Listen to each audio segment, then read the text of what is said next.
हमारे वृंदावन में एक आश्रम में एक भोंदू नाम का भक्त रहता था। उसका नाम तो कुछ और था, पर उसको सब भोंदू बोलते थे क्योंकि बहुत भोला था वो। आचार्य चरण रोज प्रवचन सुनाया करते थे और प्रवचन में बताते थे, बोले भांडीर वन में ठाकुर जी गैया चराने आते हैं। तो दूर बैठा ग्वारिया भोंदू बैठ करके सुनता था। उसने जैसे ही भांडीर वन नाम सुना, भांडीर वन नाम सुनते ही वो तो बिल्कुल ऐसे अचक हो गया और सोचने लगा, भांडीर वन तो मैं भी जाऊं गैया चरावे, मुझे तो कभी मिले नहीं ठाकुर जी। अब उसके चित्त में ये अविश्वास नहीं है कि ठाकुर जी पहले आते होंगे, अब थोड़ी आते हैं। उसके चित्त में ये पूर्ण विश्वास है कि ठाकुर जी अब भी भांडीर वन आते होंगे और गुरु जी कह रहे हैं या को मतलब तो निश्चित आते होंगे।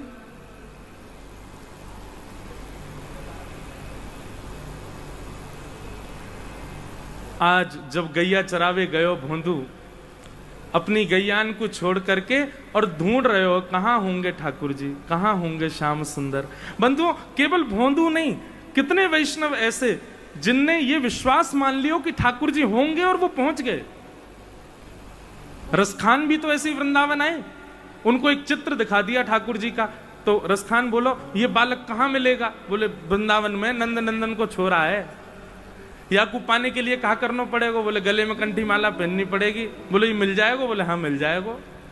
याकूब कहा प्रिय में याकूब खवाई दूंगा, बोले माखन मिश्री खवाई दियो।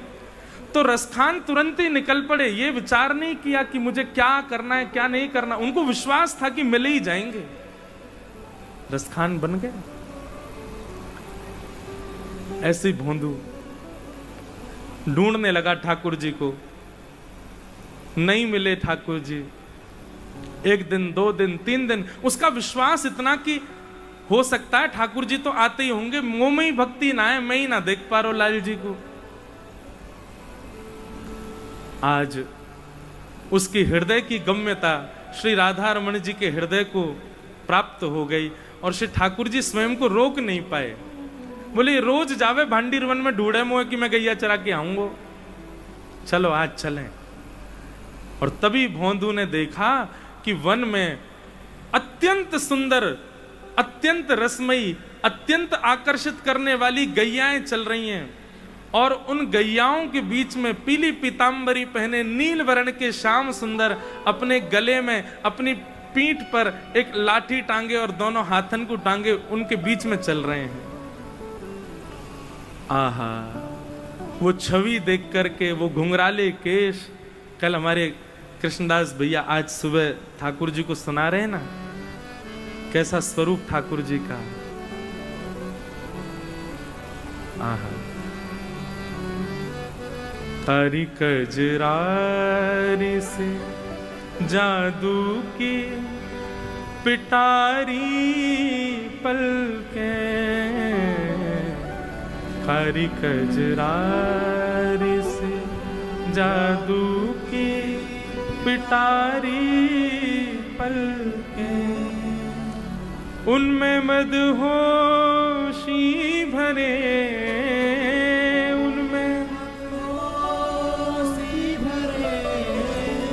उस पे मदहोशी भरे, उस पे मदहोशी भरे, हाय तेरे तेरे छे नयन, पाग टेढ़ी से धरे, वापे मोती लटकन,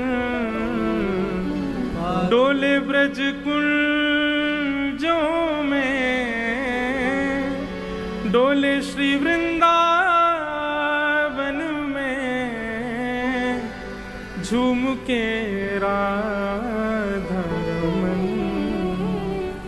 पग टेढ़ी से धरे। ये स्वरूप देखा, देखते ही भोंदू तो भूल ही गए कहा कहनो मुकू, और जाकर के चरणों में प्रणाम करके बोलो आप वही है ना जिनके बारे में गुरुजी सुना में। ठाकुर जी बोले तेरे गुरुजी कौन के बारे में सुना में, मुझे क्या पता। अरे गुरुजी बताए रहे आप मोर पंख को मुकुट पहनो, आप कानन में मकराकृत कुंडल पहनो, गले में मोती की माला पहनो, आपको वर्ण नीलो नीलो है और आप पीतांबरी पहनो। सब कुछ तो वैसो ही है जैसो गुरुजी बतामे, तो आप वही हो ना जिनके बारे में गुरुजी बतामे। ठाकुर जी उसकी सरलता सहजता पर इतने रीझ गए, बोले हाँ मैं वही हूं जाको तो गुरुजी सुना मैं। अच्छा तेरो नाम का है, तू अपनो नाम बता। तो भोंदू बोलो मेरो नाम तो कछु और है, पर प्रेम से सब मोकू भोंदू बुला मैं। आहा, भोंदू नाम सुनते ही ठाकुर जी तो इतनी जोर से हंसते हंसते बैठ गए। बोले कहा नाम है तेरो? बोले भोंदू। ठाकुर जी बोले तेरो नाम बड़ो सुंदर है भैया, तू आज मेरे बगल में बैठ जा। भोंदू बैठ गयो। अब ठाकुर जी से नजर नहीं हट रही है उसकी। ठाकुर जी बोले अब देख तो ही रहेगो, कछु पवावेगो भी, कछु लेके आयो, मुझ भूख लगी बहुत जोर से। भोंदू बोलो आप मेरे हाथ की रोटी पाओगे? बोले हाँ पाऊंगा, खिला तू। तुरंत भोंदू ने अपनी गमछा में बंधी भाई 2 रोटी दे दी ठाकुर जी के आगे, गुड़ रख दियो और टेंटी को अचार धर दियो। ठाकुर जी तो बढ़िया वासो पान लगे। पाते पाते भोंदू बीच में बोलो अच्छा सुनो लाल जी, एक रोटी छोड़ दियो, मुंह में भूख लग रही है। आपको देख के तो ऐसा लग रहा है कि आपकी मैया ने कछु खवाया हो ना, इतने भूखे लग रहे हो। ठाकुर जी और जोर से हंसने लगे। बोले वाह भैया तू पहलो भक्त देखो जो भगवान ते ही मना कर रहे हो कि कम छोड़ दियो मेरे काजे। ठाकुर जी बोले सुन मैं तो नहीं छोड़ूंगा रोटी, तू भूखो रहे, कल ते ज्यादा लेके आइयो भोजन, मुझे भूख लग रही है। अच्छा ने आधी तो छोड़ ही दियो, मुझको भी तो लग रही है भूख। ठाकुर जी ना मैं तो पूरी पाऊंगा, तू अपने काजे कल ज्यादा ले आइयो। और ठाकुर जी पूरी प्रसादी पागे। भोंदू बोलो मैया तो कह दे करो आपको खवाए करे, इतना भूखो ना रखो, करें दूसरे इनकी रोटी खाए जाओ।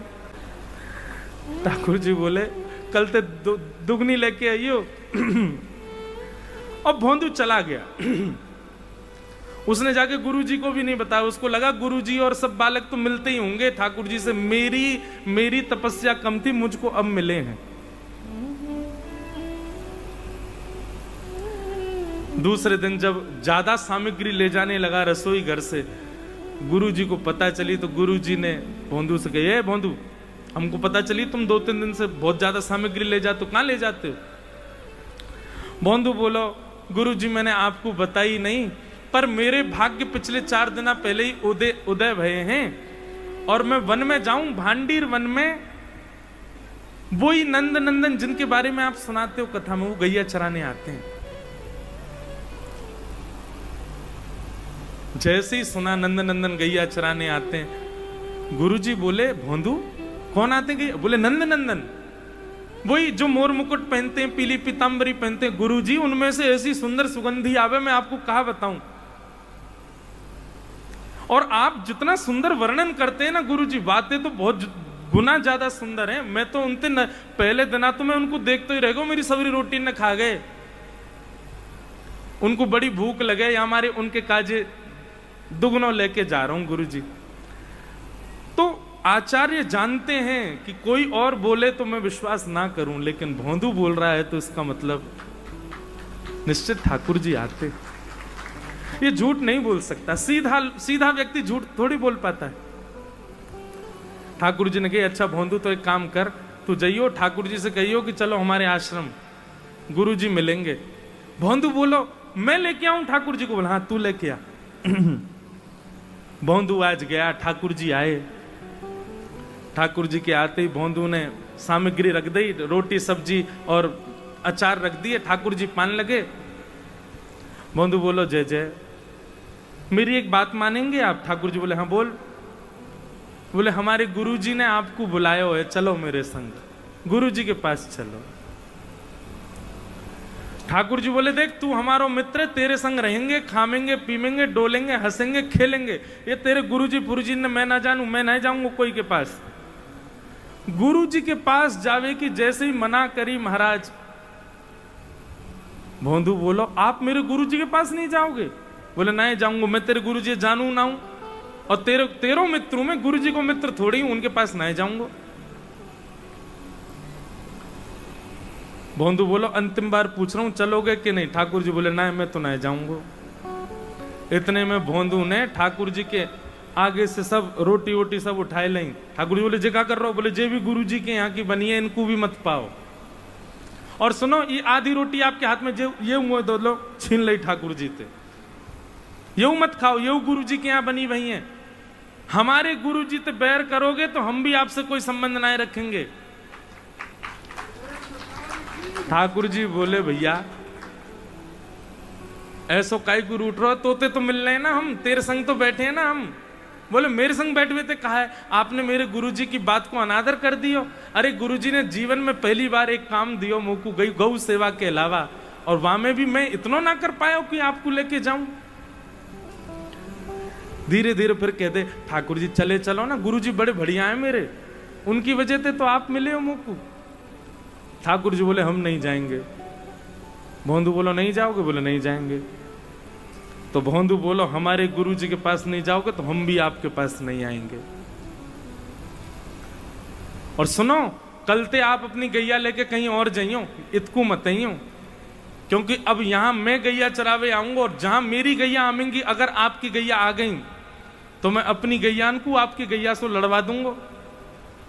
अपनी गैयान को लेके कहीं और जाओ, मेरे आसपास मत आइयो। ठाकुर जी उसकी बात सुनना, बोले अच्छा, तो पता है कितने बड़े बड़े संत तपस्या करे मेरे दर्शन करवे के काजे, और मैं तेरे पास ऐसे ही आ जाऊं सहजता में, यूं कह रहा हूं मैं मिलूंगा ना। तो बोले मैं संत थोड़ी हूं, मैं तो भोंदू हूं, मुझे कोई तपस्या की जरूरत थोड़ी है, मैं तो अपनी गैया चरावे आऊं, वो तो अपने काम ते काम है, अपनी गुरु जी की कथा सुनूं रात में, अब तुम कहीं और जाइयो गैया चरावे। और ऐसा कह के भोंदू तो वहां से उठ के चल दियो अपनी गैया इकट्ठी करके। ठाकुर जी कहे ए भोंदू रुक तो जा। भोंदू बोलो अब तभी रुकूंगो जब ये वचन दोगे कि गुरु जी के पास चलूंगो। भोंदू चल तो जा रहे हो, ठाकुर जी उसकी ओर देख रहे हैं। भोंदू जैसे ही दिखना बंद हुआ, जैसे ही थोड़ा दूर गया, ठाकुर जी इतने व्याकुल हो गए जैसे मानो त्रिलोक की छीन करके ले गया हो ठाकुर जी से। दौड़ करके ठाकुर जी गए और जाकर के भोंदू के कमर के ऊपर ऐसे चढ़ गए पद्दी पर, और पद्दी पर चढ़ के बोले चल इतना हट करे, लेके चल अपने गुरुजी के पास, अभी चलूंगा, तेरे गुरुजी तो मिलके आऊं पहले मैं। भोंदू तो आनंदित है गयो महाराज, ठाकुर जी को ऐसे अपनी पद्दी पर चढ़ाई करके लेके गयो। शाम को समय गुरुजी आंगन में बैठे हैं, शिष्यन को पढ़ा रहे हैं, तभी गौशाला की सब गैया आ गई। गौशाला की गैया के मध्य जैसे ही गुरुजी की दृष्टि पड़ी तो कहा देखो ग्वारिया भोंदू ऊपर से नीचे तक मट्टी में लदो भयो है, गोबर लग रहा है जगह जगह, और वाकी पीठ पर लद करके श्याम सुंदर मुरली मनोहर नंद नंदन चढ़ करके आ रहे। आहा, ये दृश्य देख करके गुरुजी तो आनंदित है गए। हमने अपनो घर छोड़ दियो, परिवार छोड़ दियो, वेद अध्ययन करवे लगे, इतने शास्त्रन को अध्ययन कियो, तब भी आपके दर्शन नहीं हो पाए। और ये भोंदू अनपढ़ गंवार अंगूठा छाप केवल गैया चरावे, पीछे बैठ के कथा सुने, एक बात पर गुरु की पर विश्वास करके भांडीरवन चलोगे और ठाकुर जी को पकड़ के आश्रम ही लिया है 4 दिन में। तो ठाकुर जी को भैया आपका भोलापन प्रिय है। ठाकुर जी के सामने तो भोंदू बन जाओ, ठाकुर जी के सामने तो सरल बन जाओ, ठाकुर जी के सामने तो सहज बन जाओ। जितनी सरलता और सहजता आपके चित्त में रहेगी उतनी जल्दी ठाकुर जी आपसे मिलेंगे, और जितनी चतुराई अपने अंदर रखोगे उतना दिन लगावेंगे ठाकुर जी। हमारे ब्रज में गावे कौन पावे आको पार, प्रेम नदिया की सदा उल्टी बहे धार। कौन पावे आको पार, प्रेम नदिया की सदा उल्टी बहे धार। कौन पावे आको पार, प्रेम नदिया की सदा उल्टी बहे धार। कौन पावे आको पार, प्रेम नदिया की सदा उल्टी बहे धार। ओ प्रेम को प्रमुख यही वृंदावन धाम, प्रेम को प्रमुख यही वृंदावन धाम। प्रेम को वृंदावन धाम। प्रेम को प्रमुख यही वृंदावन धाम। प्रेम हित पायो श्याम रसिया ने नाम। ओ प्रेम हित पायो श्याम रसिया ने नाम। अरे हाँ प्रेम हित पायो श्याम रसिया ने नाम। ओ प्रेम हित पायो श्याम रसिया ने नाम। याए जाने कहाँ गवा, जाने कहाँ गवा, याए जाने कहाँ गवा, जाने कहाँ गवा। हो प्रेम नदिया की सदा उल्टी बहे धार। कौन पावे या को पार। प्रेम नदिया की सदा उल्टी बहे धार। और जननी की गति दई पूतना कूपे। जननी की गति अपनी मैया की गति दे दई पूतना को। पूतना कूपे। ब्रज भाषा को पद है, ध्यान से सुनियो। जननी की गति दई पूतना कूपे। जननी की गति दई पूतना कूपे। कैसे? विष देवे आई पाई मुक्ति ठेलम ठेल। ओ विष देवे आई पाई मुक्ति ठेलम ठेल। अरे हाँ विष लेके आई पाई मुक्ति ठेलम ठेल। विष देने आई पाई मुक्ति ठेलम ठेल। खुले स्वर्ग के किवाड़, स्वर्ग के किवाड़, खुले स्वर्ग के किवाड़। हाँ भैया प्रेम नदिया की सदा उल्टी बहे धार। कौन पावे या को पार। प्रेम नदिया की सदा उल्टी बहे धार। अरे कौन पावे या को पार। प्रेम नदिया की सदा उल्टी बहे धार। पावे या को पार। प्रेम नदिया की सदा उल्टी बहे धार। कौन पावे या को पार। प्रेम नदिया की सदा उल्टी बहे धार। पावे या को पार। प्रेम नदिया की सदा उल्टी बहे। और क्या कर रहे हैं? विष्णु अवतार विश्व पोषण करन। विष्णु अवतार विश्व पोषण करन। सोई कर चोरियां अहीर घरन। ओ सोई कर चोरी यहाँ अहीरन घरन। निज प्रभुता विसार, प्रभुता विसार। निज प्रभुता विसार। प्रभुता विसार। हाँ भैया प्रेम नदिया की सदा उल्टी बहे धार। कौन पावे या को पार। प्रेम नदिया की सदा उल्टी बहे धार। अरे कौन पावे या को पार। प्रेम नदिया की सदा उल्टी बहे धार।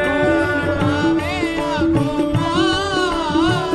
प्रेम नदिया की सदा उल्टी बहे धार। अरे कौन पावे या को पार। प्रेम नदिया की सदा उल्टी बहे धार। ऐसे ठाकुर जी तो प्रेम के उपासक हैं भैया। प्रेम को प्रमुख यही वृंदावन धाम। प्रेम ही ते पायो श्याम रसिया ने नाम। अभी आगे गोपी गीत आएगा। गोपी गीत में गोपियां यही तो कह रही हैं। जयति तेधिकम जन्मना ब्रज। इसका एक अर्थ तो यह है कि ते जन्मना ब्रजम अधिकम जयति। हे लाला तुम्हारे जन्म लेवे ते देखो हमारे ब्रजमंडल की कितनी महिमा है गई। लेकिन ये अर्थ लगाने पर हमको तो आनंद आ नहीं रहा, तो ब्रजवासी इसका दूसरा अर्थ लगाते हैं। क्या? गोपियां कह रही हैं लाला तुम ज्यादा इतराओ मत। क्यों? ये जो तुम इतने रसिक है गए हो, इतने प्रेमी है गए हो, सब तुमको पानो चामे, वो यामारे पानो चामे, क्योंकि तुम ब्रजवासीन के बीच में प्रकट भये हो। हम ब्रजवासीन ने तुमको ऐसा बना दियो कि सबके तुम प्रिय है गए हो। और ये बात सत्य नहीं है? ठाकुर जी को जन्म दिल्ली में भय हो तो कैसे लगते हमारे गोपाल जी हैं? नंद नंदन दिल्ली में प्रकट भय होते, गॉगल लगा के, ये खड़े बाल हैं विचित्र ही लगते ठाकुर जी। दक्षिण भारत में कहीं प्रकट है गए होते, कहा बोलते हमें तो समझ में ही ना आती। कहीं और बंबई में चले जाते तो कैसे लगते। ठाकुर जी को आप किसी अन्य भारत की भूमि में या कहीं पर भी अन्य कहीं श्री कृष्ण प्रकट हुए होते तो कैसे लगते? कभी विचार करके दे। प्रकट होता तभी हमारे रसिकाचार्य कह रहे हैं, ब्रजवासी कह रहे हैं, प्रेम को प्रमुख यही वृंदावन धाम, प्रेम ही ते पायो श्याम रसिया ने नाम। ये पूरे विश्व में जो कन्हैया इतना फेमस है हमारो, या हमारे भयो, क्योंकि हमारे ब्रज में जन्म भयो है। इसलिए गोपी गीत के प्रथम श्लोक का अर्थ करते हैं, ते जन्मना ब्रजम अधिकम जयति, जयति ते अधिकम जन्मना ब्रज। लाला तुम्हारो नाम इतनो यामारे है गयो, क्योंकि तुम हमारे ब्रज में जन्मे हो, हम ब्रजवासीन के बीच जन्मे हो। या हमारे ज्यादा इतनाओ मत, प्रकट है जाओ। तो ठाकुर जी तो भैया प्रेमी हैं, प्रेम के उपास्य हैं। गोवर्धन लीला हुई। गोवर्धन लीला के पश्चात गायों के द्वारा ठाकुर जी का अभिषेक किया गया, ऐसी कथा सुनाई गई।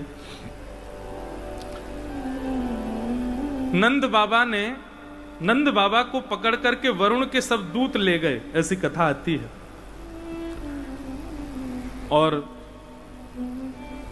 जब वे दूत पकड़ करके ले गए तब देवताओं ने बताया, बोले अरे तुम किसको पकड़ लाए? साक्षात भगवान के पिताजी हैं। तो सब देवताओं ने नंद बाबा को सजा धजा करके वापस भेजा। अब यहां सब ब्रजवासी ढूंढ रहे थे, अर्धरात्रि में जमुना जी में प्रवेश कर गए थे, इसलिए देवता ले गए। रात्रि में जलाशय में स्नान करने को निषेध बताया गया है, अर्धरात्रि में। तो अर्धरात्रि में नंद बाबा ने जैसे प्रवेश किया तो भीतर से देवता उनको पकड़ के ले गए। और जब पता चला कि अरे हम तो भगवान के पिताजी को लिया है, तो सबने सजा धजा के, जैसे माला वाला पहनाते हैं, तो स्वर्ण की, आभूषणों की, रत्नों की माला पहना करके वापस भेजा। तो नंद बाबा जमुना जी में प्रवेश किए तो निर्वस्त्र होके गए, एक कौपीन पहन के। लौट करके आए तो सज धज के निकले बाहर। ब्रजवासी तो सब घबरा गए, बोले ये बाबा का है वो, इतनी मणि कहां से ले आयो? सब ब्रजवासी लाला के पास गए, लाला बाबा तो ऐसा चमक धमक के आयो, कहां गए हो भैया, कहां से आयो, कुछ समझ ना आ रही। तो एक क्षण के लिए नंद बाबा ने सबको बताई दी, बोले भैया ऐसे ऐसे देवता पकड़ के ले गए। फिर वहां पे उनमें चर्चा भाई, सबने कही ये तो ठाकुर जी के पिताजी हैं, तो साक्षात भगवान के पिताजी हैं। बोले अभी तक तो हमें संदेह है रो, लेकिन आज तो पूर्ण विश्वास है गयो कि नंद नंदन ये हमारो लाला जो है साक्षात भगवान है। अब देखो कितनी प्रिय बात है। सब ब्रजवासियों को अब तो पता ही चल गया कि ठाकुर जी भगवान है। तो भगवान पता चल जाए कि भगवान है तो क्या करना चाहिए। हम लोग क्या करते और ब्रजवासी क्या कर रहे हैं सुनो। सबरे ठाकुर जी को घेर के खड़े और ऐसे देख रहे हैं, अरे लाला तू सांची भगवान है? ठाकुर जी बोले कौन ने कही तुम थे? बोले नंद बाबा बता रहे हैं। और नंद बाबा को भी देवता पकड़ के ले गए, वहां स्वर्ग ते वापस भेजे हैं, देख कैसे मणि पहन के आए। और लाला तू सांची में भगवान है? ठाकुर जी कुछ नहीं बोले, मौन खड़े रहे। सब ब्रजवासी बोले देख लाला तू हमारी एक बात सुन ले, बस तू भगवान होगो विश्व के काजे, हमारो तो तू लाला ही है। लेकिन सुन तो लो बात पूरी, लेकिन लाला तू यदि सांची भगवान है, एक बार ने हमें स्वर्ग दिखाला, कैसे हो तेरा स्वर्ग, तो एक बार बस बैकुंठ दिखाला। और लाला तो एक प्रार्थना है हमारी। बोले कहा बस स्वर्ग में बैकुंठ में केवल जामेंगे, देखेंगे, वापस वृंदावन ही आवेंगे, हमें यहां से दूर मत करियो लाला। तो बस इतनी प्रार्थना, एक बार अपना वैकुंठ दिखाला। और ठाकुर जी सब ब्रजवासियों को लेकर के वैकुंठ गए, अपने वैकुंठ का दर्शन कराया। गए महाराज, मणियों के सुंदर सुंदर किवाड़े। जैसे ही ठाकुर जी पहुंचे, सब ब्रजवासी साथ में, जैसे ही ठाकुर जी ने प्रवेश किया, सब दरवाजे खुलने लगे। गंधर्व जन जो है गाजे बाजे बजाने लगे, अप्सराएं पुष्प वर्षण करने लगी। मधुमंगल सीताराम बोले, लाला यहाँ तो सबरे तो कैसो प्रणाम कर रहे हैं लाला, ये देख के तो बड़ो मन आनंदित है रो। इनमें तो कोई ते हमारो ब्याह करा दे लाला, ये ऐसी सुंदर सुंदर तो को प्रणाम कर रही है। आहा, ठाकुर जी ने पूरे वैकुंठ का दर्शन कराया, जो चाहते वो पवाया। सब जगह का दर्शन करने के थोड़ी देर बाद ही सब ब्रजवासी बोले, लाला अब हमारो मन ना लग रहा, तू वापस ले चल हमें। भैया ये तेरो वैकुंठ तेरो स्वर्ग तो को शुभकामना में दे रहे हैं, हमें तो तू वापस हमारो वृंदावन ही ले चल। ठाकुर जी ने सबको अपने हृदय से लगा, बोल इसीलिए मुझे ब्रजवासी बहुत प्रिय है। गिरिराज बास में पाऊं, ब्रज तज कहीं अनत ना जाऊं। भैया एक बात सुन लो, ब्रज में रहवे वारो, ब्रज में उठवे सोवे वारो या ब्रज को नित्य याद करवे वारो भी ब्रजवासी नहीं। ब्रजवासी वो जाके केवल एक ही चिंता है कि मेरो ब्रज कभी छूटे ना, वो ब्रजवासी है। जाकू एक ही चिंता लगी भैया कि मोते ब्रज कभी छूट नहीं जाए। अरे भैया ऐसे ऐसे ब्रजवासी वो यामारे रो में, हमें मृत्यु को भय नहीं है, हमें केवल यह बात को भय कि मर गए तो कहीं स्वर्ग नरक नहीं जानो पड़े, कहीं वैकुंठ नहीं जानो पड़े, हमें दोबारा वृंदावन ही मिल जाए। ये ब्रज के प्रति जो प्रेम है ना ब्रजवासी को, यामारे ठाकुर जी को ब्रजवासी बड़े प्रिय। तो ऐसे सब ब्रजवासी को ठाकुर जी ने वैकुंठ दर्शन करायो और फिर ठाकुर जी ने अपनी माया से सबको विस्मृत भी करवा दियो। अब सबन को पता तो है कि जे लाला में कछु तो दिव्यता है, लेकिन जे जय जय है ये कोई ना माने। भगवान ना हमारो लाला ही है। इस प्रकार सब लीलाएं चल रही। एकादशी व्रत की कथा, आज एकादशी है, निर्जला एकादशी है। कितने सारे लोगों ने तो निर्जल एकादशी की है।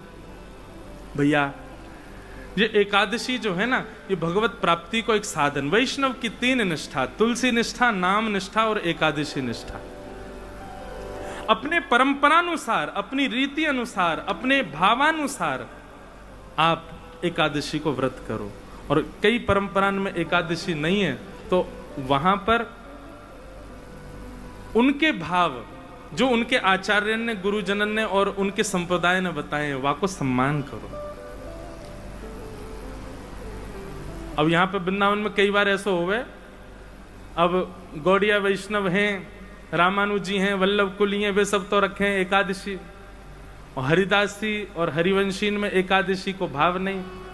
अब हरिदासी हरिवंशी गौड़ियान के और वल्लभ कुल वाले इनके मित्र हैं, वे तो बेचारे एकादशी व्रत कर रहे हैं और वो चढ़ा रहे हैं, देख बेटा आज तो ऐसा बढ़िया पकवान बनाओ हमारे यहाँ, हम तो प्रेम तो पामेंगे। ये ऐसी हल्की हल्की नोकझोंक हमारे वृंदावन में चलती रहे, लेकिन ये भी आनंद है, या में कोई दोष नहीं। बाकी भैया तुम अगर प्रसाद पाए लोगे, अन्न पाए लोगे, ठाकुर जी नाराज ना होंगे। चकाचक पाओ, ब्रजवासी में तो खूब आनंद हो, चकाचक पान दो महाराज, पावे में कोई निषेध नहीं। लेकिन केवल इतना भाव है कि यदि कोई झूठे को कह दे कि इससे हमारे प्रियतम हमको मिल जाएंगे, तो वो क्रिया करने में कैसी हर्जा, वो क्रिया करने में कैसा कोई निधान। अगर एकादशी करवे से ठाकुर जी प्राप्त है रहे हों तो हम ऐसी एकादशी पूरे जीवन कर लेंगे।